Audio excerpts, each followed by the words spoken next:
მოგესალმებით. მე ვარ იან თაძე და თქვენ უყურებთ პოდკასტ ციტატა. პოდკასტის დღევანდელი ეპიზოდის ციტატა ასე ჟღერს: თუ იმ მიმართულებით მოძრაობ, საერთოდ შენი შიში იზრდება, ესე იგი სწორ გზაზედ გახარ. ციტატის ავტორია მე-20 საუკუნის სერბი მწერალი მილორად პავიჩი. ამ ციტატის პარადოქსულობა მგონი აშკარაა, იმიტომ რომ სწორ გზაზე სიარული ბევრ რამეს შეიძლება ნიშნავდეს, მაგრამ თუ კი ადამიანი ისეთ გზას ადგას, რომელზეც მისი შიში მუდმივად იზრდება და ეს გზა მას ახალ შიშს უჩენს, შეიძლება გზა პირდაპირ სიკვდილისკენ მიაქანებდეს ადამიანს და პავიჩის ციტატა იმას არ გავს, თითქოს ამბობდეს ავტორი, რომ სწორი გზა სიკვდილისკენ მიმავალი გზა არის მაინც და მაინც. სანამ გიამბობთ, როგორ დაალაგდა ჩემი ფიქრები პავიჩის ამ ძალიან უცნაურ ფრაზასთან დაკავშირებით, შეგახსენებთ, რომ გამოიწეროთ ციტატა და შემომერთდეთ აქ ამ პლატფორმაზე. იმის დასტურად, თუ როგორ მიაქანებს მზარდი შიში ადამიანს სიკვდილისკენ, მინდა რომ მოკლედ გიამბოთ შტეფან ცვაიგის ერთი მოთხრობა, რომელსაც ასეც ქვია შიში. შიში არის ამ მოთხრობის სათაური. ამ მოთხრობის მთავარი პერსონაჟი ახალგაზრდა ქალი არის, ირენე ქვია და არის ძალიან პრესტიჟული ადვოკატის ცოლი, ლამაზი, მდიდარი, ყოველმხრივ შემკული ქალი, რომელსაც აქვს ძალიან მშვიდი, კარგი ცხოვრება და ეს ქალი გააბავს რომანს ახალგაზრდა პიანისტ კაცთან. შტეფან ცვაიგი აღწერს, რომ ირენესო დიდი ბნება არც თავის ქმართან არ აკავშირებდა და არცაც საყვარელთან, მაგრამ აი როგორ განმარტავს მწერალი ქალის ღალატს. უზრუნველად და უფათერაკოდ ცხოვრებამ ირენეს ავანტურის მიმართ ცნობის მოყვარეობა გაუღვიძა.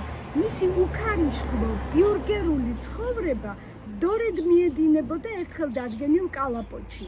ბედნიერების ასეთმა თანაბარზო მიერმა ტემპერატურამ უბედურებაზე ნაკლებ როდი შეიძლება გაახელოს ვინმე. ქალი კი ღალატობდა ქმარს, მაგრამ სულ შიში ქონდა, რომ მისი ღალატი ერთხელაც გამჟღავნდებოდა და ახდა შიში, სადარბაზოდან გამოდიოდა ერთხელ, როცა თავის საყვარელთან იყო და შეეჩეხა ქალი, რომელმაც უთხრა, რომ აი შენ რამდენი ხანი გეძებდიო, შენ ჩემი ძვირფასი ადამიანი გინდაო, რომ საყვარელად ყავდესო და ამ დროს გათხოვილი ქალი ხარო და ასეთები ხართ, ისეთები ხართ გათხოვილი ქალები და ირენეს ისე შეეშინდა ამ თავისი შიშის ახდენის, რომ ვერაფერი მეტი ვერ მოიფიქრა, საფულეში რაც ფული ქონდა, ის ფული მიაჩეჩა ამ ქალს და უთხრა, რომ აქ აღარ მოვალო, ჩემს სიცოცხლეში ვეღარ ვნახავო და წავიდა, მაგრამ ესე ადვილად ვერ დაიხსნა თავი ამ ქალისგან, მან დაიწყო შანტაჟი, აი ღალატის გათქმის მუქარით და ჯერ ფულთან ერთად ვერცხლის საფულე წაართვა ირენეს, შემდეგ წელი გაუგზავნა, რომ 100 კრონა გამოატანე ამ წერილის მომტანსო, შემდეგ 200 კრონა და მოკლედ ქალის ცხოვრება ისე გაამწარა და ისეთ უკიდურესობამდე მიიყვანა და იმდენად გამოსავალს ქალი ვეღარ ხედავდა ამ მდგომარეობიდან და რაც თავარი არ უნდოდა და არ შეეძლო ქმრისთვის გაემხილა ეს ამბავი და გაემხილა თავის ღალატი, რომ ბოლოს გადაწყვიტა, რომ თავი მოეკლა. მაგრამ ამბის ბოლო კეთილია, ქმარი მიუსწრებს მას და არ მიცემს უფლებას, რომ თავი მოიკლას. ამის შემდეგ ქალი გამოუტყდება ქმარს ღალატში, ხოლო ქმარი გამოუტყდება, რომ ეს ქალი, რომელმაც მის ცოლს სიცოცხლე გაუმწარა, იყო მის მიერ დაქირავებული მსახიობი, რომელიც მხოლოდ იმის გამო არსებობდა და ამ როლში, რომ ქმარმა გადაწყვიტა, რომ ცოლი როგორმე ეიძულებინა, რომ გამოტყდომოდა ღალატში, იმიტომ რომ ამ ღალატის ამბავი თავიდანვე იცოდა და თვითონ კი ქმარი მზად იყო ნებისმიერ ეტაპზე, რომ ცოლისთვის ღალატი ეპატიებინა და მასთან ერთად გაეგრძელებინა ცხოვრება. აი ესეთი იყო ეს ამბავი, მზარდი შიშის ამბავი, რომელმაც ქალი თვითმკვლელობის განზრახვამდე მიიყვანა.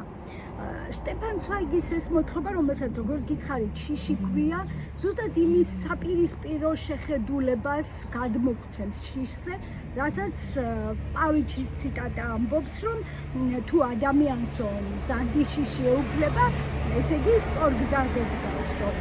სანამ სხვა მხრიდან შევხედავ დღევანდელ ციტატას, მინდა კიდევ ერთი ამბავი გიამბოთ, ბატონმა ზურაბ კიკნაძემ ინტერვიუს დროს მითხრა, სიყვარულიო ხო თითქოს კომფორტულია, მაგრამ ძლიერ სიყვარულს მუდმივი შიში ახლავსო. და აი ციტატა მისი ინტერვიუდან, ჩემი მეუღლე გარდაცვლილია და სულ მქონდა იმის შიში, რომ აღარ იქნება. ასე ვსჯელობდი, მე რომ არ ვიყო, მისთვის იქნება საშინლად მტკივნეული, უფრო მეტად ვიდრე ჩემთვის ის რომ არ იყოს. ეს ალტერნატივა იყო, მე მოვკვდები ადრე, ის დაიტანჯება, ისწავა და რა ვქნა, ამ შიშში ვიყავი. ეს სიყვარული შიშით იყო შეფერილი. როცა ბატონ ზურაბს კითხულობ, აი ახლა თუ გაქვთ რაიმე შიში მეთქი, საოცარი განცდა გამანდო. ახლა რა მაქვს? ერთი სიზმარი მაქვს, რომელიც სხვადასხვა შინაარსით, სხვადასხვა სიუჟეტით მესიზმრება ხოლმე. ვიღაცასთან პასუხი უნდა ვაგო. მინდა როგორმე დავუსხლტე, მაგრამ არა, ის მაინც დამხვდება ვიწრო კართან და რა ვქნა, რა ვუპასუხო. ვიცი რომ მამხელს, იმიტომ რომ რაღაც ჩადენილი მაქვს. როგორც გამოცდაზე უნდა გახვიდე უსათუოდ, გამომცდელი გიცდის, შენ კი აბსოლუტურად მოუმზადებელი ხარ. ასეთი სიზმარი მაქვს. და სანამ მე რაღაცნაირად ემოციურად მინდოდა რომ გადამეტანა, ასე ვთქვათ, ეს რაც მოვისმინე, იმ წუთას არ იყო ადვილი მოსასმენი, განაგრძო ბატონმა ზურაბმა მეორე სიზმარია. ვარ რომელიღაც დიდ ქალაქში, სადაც ადრეც ყოფილ ვარ, შინ დაბრუნება მინდა და ვერ ვბრუნდები. ბილეთი არ მაქვს, არც არავის ტელეფონი მაქვს, არავის მისამართი არ მახსოვს, არც ფული მაქვს. რა ვქნა, საწავიდე. ეს ძალიან ხშირად მესიზმრება, ეს კოშმარია. რა მეშველება გაგვიძება რომ არ იყოს. ბატონი ზურაბის ცხოვრება, მისი ბავშვობა ალბათ მეტნაკლებად ხსნის ამ სიზმრებს, რომელიც მას შემდეგ უკვე ხანში შესულს ასე ტანჯავდა და აწუხებდა. მაგრამ როდესაც ერთ დღეს ბატონი ზურაბის სრულიად შესანიშნავ ინტერვიუს დავუბრუნდები და უფრო მეც გიამბობთ ამ ინტერვიუს შესახებ, აი ამ სიზმრებთანაც მაშინ დავუბრუნდები ალბათ. მაგრამ მილორად პავიჩის ციტატა ამბობს, რომ შიში ყოველთვის მომაკვდინებელი არ არის, პირიქით, შიში შეიძლება იყოს ადამიანის პიროვნული ზრდის წინაპირობა. და ახლა შევხედოთ ამ მხრივ, როგორც წესი შიში იქიბადება, სადაც თავდება ნაცნობი მდგომარეობა, ნაცნობი სივრცე და შეიძლება ითქვას, რომ შიში იქიბადება, სადაც თავდება კომფორტის ზონა. თუ ადამიანი მოძრაობს იმ მიმართულებით, სადაც შიში იზრდება და თუ არ ჩერდება და მოძრაობას მაინც აგრძელებს, ესე იგი პერიოდულად ეჯახება საკუთარ ლიმიტებს და ეს ნიშნავს, რომ ლიმიტებს მიღმა, კომფორტის ზონის მიღმა იწყება ახალი სივრცე, ახალი საფრთხეები, მაგრამ ამავდროულად ახალი შესაძლებლობებიც. ის გზა, რომელზეც შიში იზრდება, ადამიანის ინდივიდუალური ჩამოყალიბების გზა არის, იმიტომ რომ ეს არის ინერციისგან გათავისუფლების და პასუხისმგებლობის აღების გზა. ახლა ეს აშკარაა და იქიდან გამომდინარეობს ეს მარტივი დასკვნა, რომ ადამიანები არც თუ ხშირად არჩევენ იარონ იმ გზაზე, სადაც მათ მუდმივი შიშები ხვდებათ და მუდმივი საფრთხეების გადალახვა უწევთ. მაგრამ თუ ადამიანმა მოიკრიბა ძალა, იგრძნო საკუთარ თავში რესურსი, რომ ასეთ გზაზე გააგრძელოს სიარული, მაშინ ეს ნამდვილად ხდება მისი პიროვნული ზრდის წინაპირობა, ეს გზა ხდება წინაპირობა და მისი პირადი ლიმიტებიც, რა თქმა უნდა, იზრდება და ამის დასტურად მინდა რომ ერთი ნამდვილი ამბავი გიამბოთ. როდესაც რეჟისორი გიორგი ოვაშვილი ჩემთან ინტერვიუთვის მოვიდა. მისი ძალიან საინტერესო ინტერვიუს ყველაზე მნიშვნელოვანი ნაწილი დაიწყო აი ამ სიტყვებით, ახლა ერთ საიდუმლოს გეტყვით. და აი რა მიამბო ჩემმა სტუმარმა, გიორგი ოვაშვილმა, დაახლოებით 2 კვირის წინ პირისპირ შევეჯახე სიკვდილს. თაში ღამით მარტო გადავვარდი კლდიდან და ვკვდებოდი ფაქტობრივად და მომიწია შემდეგ ასე ფორთხვით სიარული 3 საათი. ძაღლი მახვდა სხვისი ვიღაც უცხო. იმან გამომიყვანა პირველ სოფლამდე. ზემოთ მაჭახელას ხეობაში მთაში. შემდეგ ხალხმა გადამარჩინა. სასწრაფო გამოიძახეს და საავადმყოფოში გადამიყვანეს. თვითონ ეს ამბავიც ხომ განსაკუთრებულია, რა თქმა უნდა, მაგრამ არანაკლებ შთამბეჭდავი იყო თუ როგორ ხსნის თავის შთაბეჭდილებას, აი იმ გამოცდილებას, რაც შემდეგ მან გაიაზრა თავის თავში აი ეს სრულიად მოულოდნელი შეჯახება სიკვდილთან და გამანდო ეს განცდებით თავის და აი რას ამბობს. თავიდან შოკი მქონდა, ღამე მეღვიძებოდა და ჩემთვის ჩუმად ვტიროდი, მაგრამ იმის შემდეგ რაც შოკიდან გამოსვლა დავიწყე, ერთი საინტერესო რამ აღმოვაჩინე. სიკვდილთან შეხვედრა მხოლოდ მაშინაა საშიში, როცა პირველად ხდება, ანუ მოულოდნელობაა საშიში და მეტი არაფერი. თუ იცნობ რაღაცას, მერე ბევრად ადვილია ურთიერთობა. თუ იცი რასელი, რაღაც მთავარი შეიძლება გამარტივდეს ცხოვრებაში. იმიტომ რომ როცა უფრო მეტ ინფორმაციას იღებ ყველაზე მძიმე კითხვებზე, თუ რატომ ვარ და რატომ მოვედი, საწავალ და ასე შემდეგ, ეს ამარტივებს ცხოვრებას.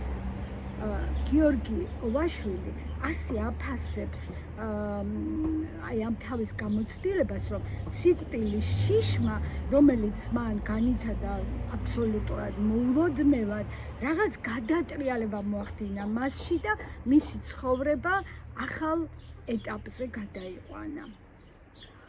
მითოპოეტურ აზროვნებაში, მითოპოეტურ სივრცეში გმირი, რაც უფრო შორს მიდის სახლიდან, მით მეტ საფრთხეს ეჩეხება, ასე ვთქვათ, მით მეტი საფრთხე უნდა გადავახოს და რა თქმა უნდა, ეს იყო მიზეზი, რის გამოც არაბეთის მეფე როსტევანი უარს ამბობდა, რომ მისი გაზრდილი, მისი ქვეყნის პასპეტი, აფთანდილი ხელახლა გაეშვა სადღაც უცხო მხარეში, ვიღაც უცხო ადამიანის ტარელის დასახმარებლად. რა თქმა უნდა, ვეფხისტყაოსნის შინაარსხვები. მაგრამ ეს რომ უცხო მხარეში ბევრი საფრთხეა, აფთანდილმაც იცის ცხადია და მას ამის გამოცდილებაც აქვს უკვე და ისიც თვალს უსწორებს ამ საფრთხებს და ორივე მიცის როსტევანმაც და აფთანდილმაც, რომ მთავარი საფრთხე არის სიკვდილის საფრთხე, რაც შეიძლება რომ აფთანდილს დაეუფლოს და აი თვალს უსწორებს ამ საფრთხეს და ვეფხისტყაოსნის აი ამ თავის ანდერძში აფთანდილი სწორედ ამას ამბობს, რომ რა დამოკიდებულება აქვს მას სიკვდილის მიმართ, რომ ეს დამოკიდებულება მასში არის წარმოქმნილი იმ სიბრძნის საფუძველზე, რაც წინაპრებმა დატოვეს, ამიტომ ახსენებს პლატონს, დიონისეს, მოციქულებს და რას ამბობსო. მე მათგან ვისწავლეო, რომ თავარი ღირებულება ნამდვილად არის ადამიანის სიცოცხლე, მაგრამ ზოგჯერ ამ ღირებულების დასამკვიდრებლად სიკვდილი არის საუკეთესო გზა და ანდერძის თემა სწორედ ეს არის, სიკვდილის და სიცოცხლის საფასური რა არის და ამბობს აფთანდილი, რომ ეს სიბრძნე, რომელიც წინაპრებისგან მივიღე, მეუბნება, რომ თუ რაღაც მისია გაქვს შესასრულებელი, უნდა წახვიდე და უნდა შეასრულო ეს მისია, იმიტომ რომ სიკვდილი არის გარდუვალი, ის ყოველთვის დადგება და ან უცხო მხარეში, ან შენ სახლში, ან იქ სადაც საფრთხე მეტია, ან იქ სადაც საფრთხე ნაკლებია და ამბობს, რომ ვერ დაიჭირავს სიკვდილს, ვიწრო, ვერცა კლდოვანიო და ამიტომ არ იხევს უკან ამ თავისი მისიის შესრულებისგან, რადგან იცის, რომ არის ადამიანი, რომელსაც უჭირს და მას შეუძლია ამ ადამიანის შველა. მართლაც გზა, რომელსაც ავთანდილი გადის, ეს არის გზა ყველაზე დაცული გარემოდან, ანუ არაბეთის სამეფოდან, ყველაზე დაცულ დაუცველ გარემომდე, ეს არის გრძნეულების სამეფო, ქაჯების სამეფო და ამ გზაზე მას უამრავი დაბრკოლება შეხვდება, მაგრამ როდესაც ის ამ დაბრკოლებებს გადალახავს, როცა ყველა შიშს გადალახავს, მისი პირადი ლიმიტებიც იზრდება, მეგობარსაც მოიპოვებს, საკუთარ თავსაც მოიპოვებს და სამყაროსაც ისე გარდაქმნის, არა მარტო, მაგრამ თავის წვლილში აქვს სამყაროს გარდაქმნაში, რომ ეს სამყარო უკვე ხდება იმდენად ჰარმონიული, რომ მასში თხადამგელი ერთად ძოვს. ესე იგი, ორივე კარგავს ერთი მსხვერპლის და მეორე მოძალადის ბუნებას. აი, ასეთი არის ის ღვაწლი, რომელსაც ავთანდილი გაიღებს სამყაროს წინაშე, მხოლოდ იმით, რომ ის დაძლევს შიშს და ივლის იმ გზაზე, სადაც საფრთხე სულ უფრო მეტად იზრდება. იმიტომ რომ ბოლოს არის ყველაზე დიდი საფრთხის მომცველი და ყველაზე დაუცველი სივრცე, ეს ქაჯეთის სამეფო. მილორად პავიჩის ციტატის დასტურად უკეთესი მაგალითი ნამდვილად არ მაგონდება და არ ვიცი რა შეიძლება იყოს, დიდრე ვეფხისტყაოსნის ახალგაზრდა გმირების თავგადასავალია. ახლა ესე შევაჯამებ, თუ შიში კუმშავს ადამიანის ცნობიერებას, თვალსაწიერს, სივრცეს და თუ წამლავს მის ცხოვრებას, რა თქმა უნდა, ეს არის ძალიან დამანგრეველი გრძნობა, სწორედ ისე, როგორც ირენეს მოვიდა, რომელიც მართლა ბოლოს მეძე ვერაფერზე ვეღარ ფიქრობდა და სახლიდანაც ვერ გადიოდა, ყველანაირად შეიზღუდა მისი სააზროვნო და რეალური სივრცე და დაანგრია ამ შიშმა ადამიანი. მაგრამ თუ შიში აფართოებს ადამიანის ცნობიერებას და თვალსაწიერს და ქმნის ახალ შესაძლებლობებს, ქმნის ახალ ლიმიტებს, ასეთი შიში, ასეთი გზა, რა თქმა უნდა, ადამიანის განვითარების წინაპირობაა და არა მხოლოდ ადამიანის განვითარების, არამედ სამყაროს სასიკეთო ცვლილების წინაპირობაა. აი ამას გვეუბნება დღევანდელი ციტატაც და ამას გვეუბნება სამყაროს მხატვრული და რეალური გამოცდილებაც. დღეს სულ ეს არის, რის თქმა და გაზიარებაც მინდოდა თქვენთვის. დავბრუნდები ხვალ, მანამდე გიტოვებთ ტრადიციულ თხოვნას, რომ გამოიწეროთ ციტატა და რა თქმა უნდა, დიდი გულწრფელი მადლობა ყველას, ვინც უკვე ჩემთან ერთად ხართ.